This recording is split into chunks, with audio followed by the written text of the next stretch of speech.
Hello viewers, मैं हूं राकेश। स्वागत करता हूं एक और नए वीडियो में। दोस्तों, आज मैं आप लोगों को बताऊंगा कि आरए कॉन्ट्रैक्टर बिल कैसे बनाया जाता है, क्योंकि जितने भी हमारे सिविल इंजीनियर भाई हैं जो फ्रेशर हैं, जिनको पता नहीं है कि कॉन्ट्रैक्टर बिल कैसे बनाना है। कॉन्ट्रैक्टर बिल का मतलब बहुत सारे सिविल में बहुत सारा फील्ड हो जाता है, जैसा कि वर्क बहुत ज़्यादा हो जाता है। जैसा कि मान लीजिए कि ब्रिक वर्क का बिल बनाना है, आपको स्ट्रक्चर वर्क का बिल बनाना है, प्लास्टिंग का बनाना है, इंटरनल प्लास्टिंग का, एक्सटर्नल प्लास्टिंग का, एलिवेशन का, उसके बाद वाटर प्रूफिंग का। तो ऐसे जो है बहुत सारे एक्टिविटीज़ होते हैं सिविल वर्क में। तो हमारे जो फ्रेशर सिविल इंजीनियर भाई हैं उन लोगों को मालूम नहीं रहता है कि हमें कॉन्ट्रैक्टर बिल जो है, ये सब काम का जो बिल है वो कैसे बनाना है। ओके, तो ये वीडियो जो है बहुत ज़्यादा इन्फॉर्मेटिव होने वाला है आप लोगों के लिए। तो ये वीडियो को आप लोग लास्ट तक देखिएगा, तभी आप हर एक पॉइंट को अच्छे से समझ पाएंगे। ओके, तो चलिए सबसे पहले मैं चलता हूँ अपने डेस्कटॉप के स्क्रीन पर और वहाँ पे मैं अपना एक एक्सेल शीट ओपन करता हूँ। तो मैं आ गया अपने डेस्कटॉप के स्क्रीन पर और यहाँ से मैं सिलेक्ट कर लेता हूँ अपना। तो यहाँ पे जो देख रहे हैं, मैं आ गया डेस्कटॉप के स्क्रीन पर और यहाँ पर मैं एक पेज सेलेक्ट कर रहा हूँ। ओके, तो हमारा ये एक्सेल शीट जो है वो ओपन हो रहा है यहाँ पे। अब मैं थोड़ा इसको मैं जूम आउट कर ले रहा हूँ। ओके, जूम मैंने कर लिया। ओके, सबसे पहले हमारा जो आएगा वो कंपनी का नाम आएगा यहाँ पर। तो यहाँ पे मैंने इसको सिलेक्ट कर लिया। सिलेक्ट करने के बाद सेल में जाऊँगा और सेल में जाने के बाद मर्ज सेल कर दूँगा। ओके, अब यहाँ पे मैं टाइप करूँगा अपनी कंपनी का नाम।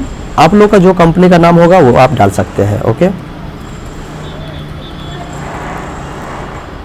मेरा कंपनी का नाम है PVR developers India private limited. तो मैं यहाँ पे मेंशन कर दे रहा हूँ पीवीआर डेवलपर्स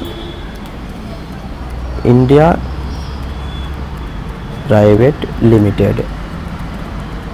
ओके, तो मैंने यहाँ पे डाल दिया है। अब इसको मैं सेंटर में कर दे रहा हूँ। ओके, सेंटर में करने के बाद मैं इस पर थोड़ा सेल ऐड करूँगा। ओके, सेल मैंने ऐड कर दिया। फिर से मैं सिलेक्ट करूँगा और सिलेक्ट करने के बाद दूसरा जो हमारा पॉइंट इसमें आएगा वो रहेगा हमारा प्रोजेक्ट नेम। मतलब हमें जो ये बिल बना रहे हैं वो कौन सा प्रोजेक्ट का है। एक कंपनी का तो बहुत सारा प्रोजेक्ट चलता है, तो इसीलिए प्रोजेक्ट नाम जो है डालना बहुत ज़रूरी होता है। ओके, तो यहाँ पर जो है हमारा पीवीआर क्षेत्रा है प्रोजेक्ट। तो मैं यहाँ पे डालूँगा प्रोजेक्ट पीवीआर क्षेत्रा। ओके, तो मैंने यहाँ पे डाल दिया। उसके बाद फिर से मैं एक और रो ले लूँगा, सेलेक्ट करूँगा और सेलेक्ट करने के बाद इसमें भी मैं सेल पे जाऊँगा और सेल में जाने के बाद मर्ज सेल कर दूँगा। ओके, अब मैं यहाँ पे डालूँगा कॉन्ट्रैक्टर का नाम। Okay,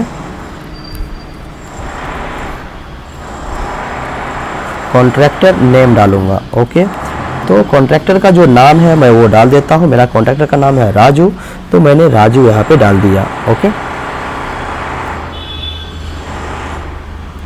okay,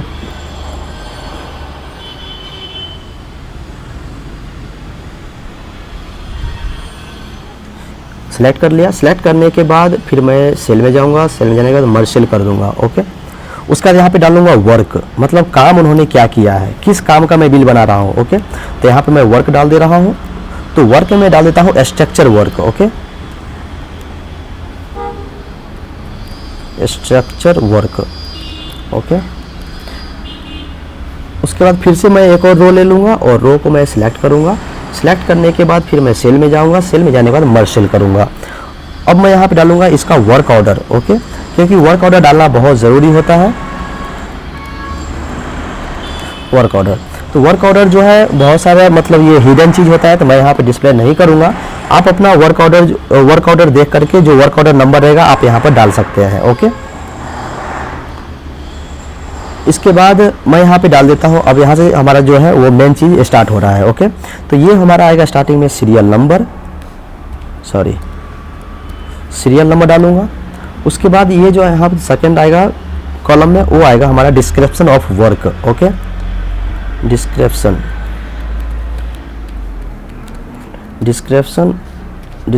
of work. Okay, उसके बाद हमारा आएगा यहाँ पर यूनिट। उसके बाद मैं यहाँ पे डालूंगा क्वांटिटी, कितना क्वांटिटी आएगा वो चीज़ मैं यहाँ पे मेंशन करूँगा। ओके, उसके बाद यहाँ पर आएगा रेट। ओके, उसके बाद यहाँ पे आ जाएगा हमारा अमाउंट। ओके। तो मैं सीरियल नंबर में 1 डाल देता हूँ, डिस्क्रिप्शन ऑफ वर्क में डाल देता हूँ कंप्लीशन ऑफ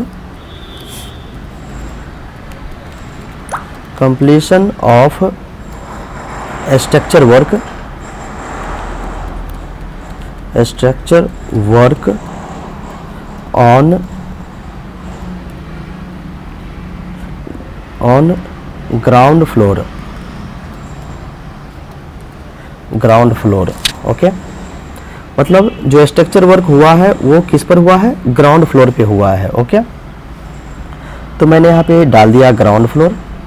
यूनिट जो है वो स्क्वायर फुट में है, तो मैं स्क्वायर फीट में डालूंगा, क्योंकि यहाँ पर जो हमारा कंपनी का जो ये कंपनी जो रेट दे रही है वो एसएफटी रेट में है, ठीक है, स्लैब रेट में है, स्लैब रेट में एसएफटी है। ओके, तो यहाँ पर जो है मैं यहाँ पर एसएफटी में डाल के रखूँगा, यूनिट में मैंने यहाँ पे एसएफटी डाल दिया। क्वांटिटी हम यहाँ पे एज्यूम कर लेते हैं, जैसे मान लीजिए कि 2000 एसएफटी है। ओके, मान लीजिए 2000 एसएफटी है। ओके, तो यहाँ पे 2000 मैं ऐड करूँगा। रेट जो है 120 रुपीज़ पर एसएफटी दे रहे हैं। ओके, ग्राउंड फ्लोर का ये चीज़ रेट मैंने यहाँ पे डाल दिया। उसके बाद हम यहाँ पे फॉर्मूला लगा करके टोटल अमाउंट निकाल लेंगे। ओके, फॉर्मूला लगाए तो उसके बाद फिर मल्टीप्लाई कर देंगे रेट से और इंटर प्रेस कर देंगे। इंटर प्रेस करने के बाद यहाँ पर आप देख रहे हैं कि यहाँ पे हमारा जो है 2,40,000 रुपये जो है इसका निकल करके आ गया। ओके, अब मैं थोड़ा इसको डेकोरेशन कर देता हूँ, सजा देता हूँ ताकि देखने में अच्छा लगे। ओके, सेलेक्ट कर लिया। सेलेक्ट करने के बाद सबसे पहले मैं इसको सेंटर में कर लूँगा, बोल्ड करूँगा और बोल्ड करने के बाद इसमें कलर फीड करूँगा। ओके, कलर मैं डाल दिया। उसके बाद इसमें मैं सेल ऐड करूँगा, सब में सेल ऐड कर दे रहा हूँ। ओके, ज़्यादा बेहतर दिखेगा। आप लोग भी बिना सेल का प्रिंट मत लीजिएगा, प्रिंट सेल डालने के बाद ही प्रिंट लीजिएगा। ओके, तो यहाँ पे मैंने सेल ऐड कर दिया है। सेल जो है यहाँ पे मैं इसमें भी ऐड कर दे रहा हूँ, तो यहाँ पे मैं सेल जो है ऐड कर दिया। उसके बाद मान लीजिए कि दूसरा नंबर में जो सीरियल नंबर 2 में है, यहाँ पे डाल देता हूँ कि ग्राउंड फ्लोर पे 2000 एसएफटी काम हुआ। ओके, उसके बाद फर्स्ट फ्लोर पे जो हमारा मान लीजिए 1500 एसएफटी काम हुआ है। ओके, तो मैं यहाँ पे डालूंगा कंप्लीशन ऑफ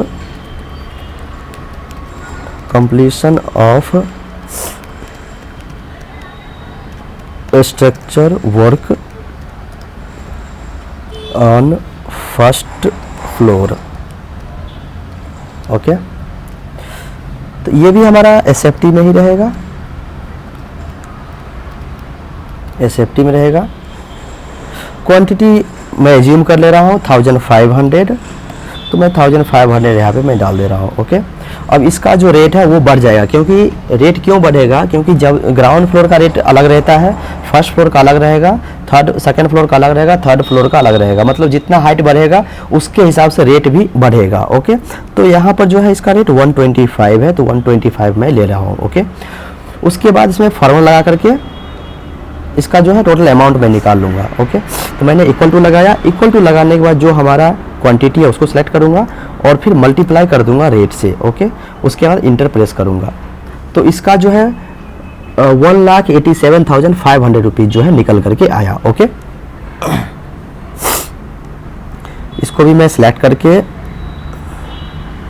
कर ले रहा हूँ और सिलेक्ट करने के बाद इसमें जो है मैं सेल डाल दे रहा हूँ। ओके, अब आ जाएगा टोटल। ठीक है, तो यहाँ पे मैंने इसको सिलेक्ट कर लिया। सिलेक्ट करने के बाद इसको मैं सिलेक्ट करूँगा, जाऊँगा सेल में और मर्ज सेल कर दूँगा। ओके, तो ये यहाँ पर है जो है मैं टोटल डालूँगा। टोटल कितना अमाउंट आ गया, दोनों को मैं जोड़ दूँगा। फार्मूला लगाया, लगाने के बाद एक वैल्यू को सेलेक्ट किया, फिर प्लस कर देंगे, दूसरा वैल्यू सेलेक्ट करेंगे, इंटर प्रेस करेंगे। ओके, टोटल हो गया 4,27,500। ओके, ये पॉइंट क्लियर हो गया। तो चलो इसमें भी मैं सेल ऐड कर दे रहा हूँ, तो इसमें मैं सेल ऐड कर दिया। ओके, अब जो है यहाँ पर हमारा आ जाएगा जीएसटी, ओके, क्योंकि कॉन्ट्रैक्टर को जीएसटी रहेगा तो जीएसटी देना पड़ेगा। ओके, तो यहाँ पर मैं डाल देता हूँ SGST, STGST होता है और CGST होता है। ओके, तो दोनों का जो है 9% है, तो मैं 9% यहाँ पे डालूंगा, SGST 9% और CGST 9%। ओके, उसके बाद इसका जीएसटी वैल्यू कितना आएगा टोटल वैल्यू से, वो मैं निकाल लेता हूँ। लगाऊंगा फार्मूला यहाँ पर, इक्वल टू मैंने प्रेस किया, इक्वल टू प्रेस करने के बाद टोटल जो वैल्यू है उसको मैं सेलेक्ट करूँगा।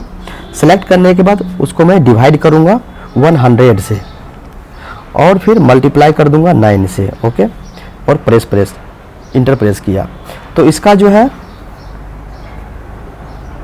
हमारा आ गया यहाँ पर 38,475। टोटल अमाउंट हमारा कितना आया था, 42,07,500 आया था, जिसमें से हमारा जो जीएसटी है वो 38,475 आया, SGST। ओके, अब मैं उसी प्रकार CGST में निकाल लेता हूँ। ओके, तो मैं इक्वल टू प्रेस करूँगा, इक्वल टू प्रेस करेगा टोटल अमाउंट जो है वो सेलेक्ट करूँगा, फिर इसको मैं डिवाइड कर दूंगा 100 से। ओके, और फिर मल्टीप्लाई कर दूंगा 9 से और इंटर प्रेस करूंगा। ओके, तो दोनों जो है हमारा वैल्यू निकल करके आ गया, यहाँ पर दोनों वैल्यू जो है हमारा निकल करके आ गया है। अब जो बाकी का जो एरिया है इसको मैं सेलेक्ट करूंगा, सेलेक्ट करने के बाद इसको सेल में जाऊंगा और मर्ज सेल कर दूंगा। ओके, और इधर का जो एरिया है इसको मैं सेलेक्ट करके इसमें मैं सेल ऐड करूंगा। ओके, मैंने सेल ऐड कर दिया, इसको मैं सेंटर में ले लेता हूं और इसको भी सेंटर में रख ले रहा हूं। ओके, क्लियर, इसको थोड़ा मैं बोल्ड कर दे रहा हूं ताकि अच्छे से दिखाई दे। उसके बाद हमारा टोटल जो है वो पेएबल वैल्यू आएगा, कितना हमें कॉन्ट्रैक्टर को पैसा देना है जीएसटी के साथ। ओके, तो मैंने यहाँ पे रो सेलेक्ट कर लिया, रो सेलेक्ट करने के बाद फिर मैं सेल में जाऊँगा और मर्ज सेल करूँगा और यहाँ पे टाइप करूँगा net payable value, net payable value. Okay, तो वो चीज़ मैंने यहाँ पे डाल दिया है। अब हम यहाँ पे क्या करेंगे, जो नेट पेएबल वैल्यू है उसको मैं यहाँ पे ऐड कर लूँगा। तो फार्मूला लगाऊंगा यहाँ पर, इक्वल टू जो हमारा टोटल एक्चुअल अमाउंट आया था वो, फिर प्लस ऐड करेंगे और जो हमारा स्टेट जीएसटी था उसको मैं ऐड करूँगा, फिर प्लस डालूँगा। उसके बाद जो सेंट्रल गवर्नमेंट का जीएसटी था CGST वो मैं ऐड करके इंटर प्रेस कर दूंगा। ओके, तो टोटल यहाँ पर देख रहे हैं 50 लाख कितना आ रहा है, 1 दाएं सैकड़ा हज़ार 10,000 लाख, मतलब 5,44,050 रुपया जो आ रहा है। ओके, टोटल एक्चुअल अमाउंट कितना था हमारा, 1 दाएं सैकड़ा हज़ार 10,000 लाख, तो 4,27,500 था पहला, और उसमें जीएसटी ऐड हो गया कितना, 38,475 दोनों, CGST SGST। तो ये सब ऐड करने के बाद जो है वो 5,44,050 रुपीज़ आया। ओके, तो मैं यहाँ पर क्या करूँगा, यहाँ पे फिर मैं डाल दूँगा amount in words. Okay,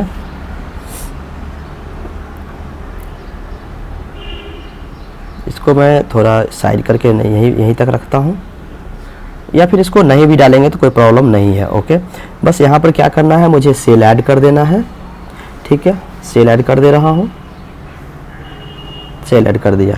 sorry, मैंने यहाँ पे बोल दिया था कि 42 लाख, बट 42 लाख नहीं है ये, 4,27,500 है।